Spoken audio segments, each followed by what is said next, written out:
Here is an authentic and wicked little piece of World War I history. And this looks by all appearances to have actually been carried in the Great War. And this is a United States-made M1917 knuckle duster trench knife. Famously, there was a lot of up-close, close quarters combat in World War I in the trenches, and that's what this was designed for. Not a lot of elbow room, not a lot of slashing room, so the designers went for a stabbing blade. Basically just a long spike, really, right?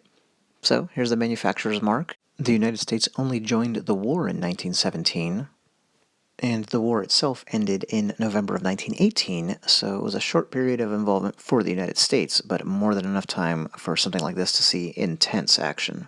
This particular configuration was not long-lived. It was replaced by one that I'll show you, by a design that I'll show you, but recreations are still made today, so it's quite memorable. Meanwhile, this one here is the real deal, of course. Here's one by the exact same manufacturer, and this one looks like it, I don't know, maybe it never saw service, but it's in great condition. And you can see the scabbard, which was not present with the specimen I saw.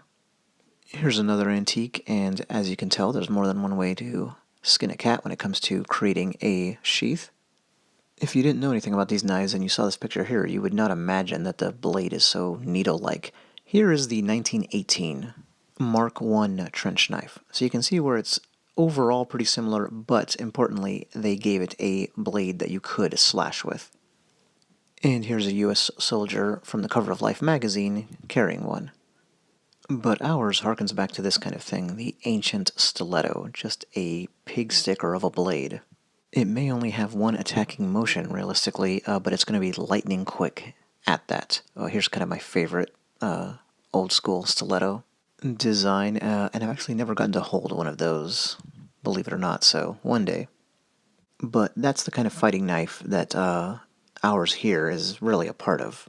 That strand of knife DNA.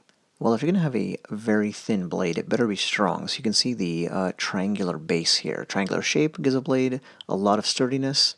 That kind of cross-section really, again, just means that you're holding a spike, basically.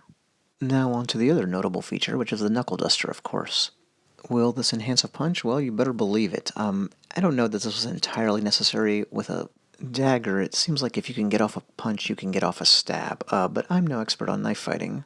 I just feel like with a longer blade, like a short sword or longer, well then it makes sense. There's going to be tight spots where you can't get off a swing. Anyway, this knuckle duster, I can't help but be reminded of Asian knuckle dusters, essentially, right? Tekko. They come in a dizzying variety, of course, but basically overall the D shape, capital D, with spikes or knobs.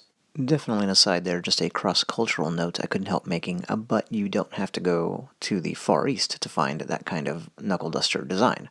Surely they were more inspired by this kind of thing here. So anyway, just interesting some of the different influences that consciously or unconsciously or accidentally made it into the design. Speaking of knuckle dusters, we gotta go all the way back to ancient Rome. This is obviously from a movie still, and talk about the cestus, right? The Greek and Roman kind of original armored fist. But we should definitely get back to our knife, so let's do that. One thing to note is that the blade is a little bit blunt, or more than a little bit, and if you look at some of the other old examples I showed, that is not the case.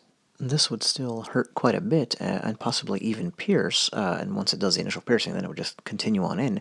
But yeah, that doesn't make much sense, does it? I think what's going on here is that this thing was used, like so many weapons are, once you're out on the, out in the field in war, as a tool. You can see that the tip isn't just blunted, but it's bent as well. So is that from, like, I don't know, constantly using this to open cans or something? Or could one hard thrust that missed its target and hit something really hard explain this? Any knife makers who happen to watch this, feel free to give me your opinion. It is definitely, though, part of the wear and tear that we see on this one here, so this is not one that got issued, got created around, and never brought out for anything. What else can I tell you about this one in particular? While I show you some more signs of use, one thing is that you wouldn't maybe expect this, but it feels almost weightless in your hand, like it almost feels too light.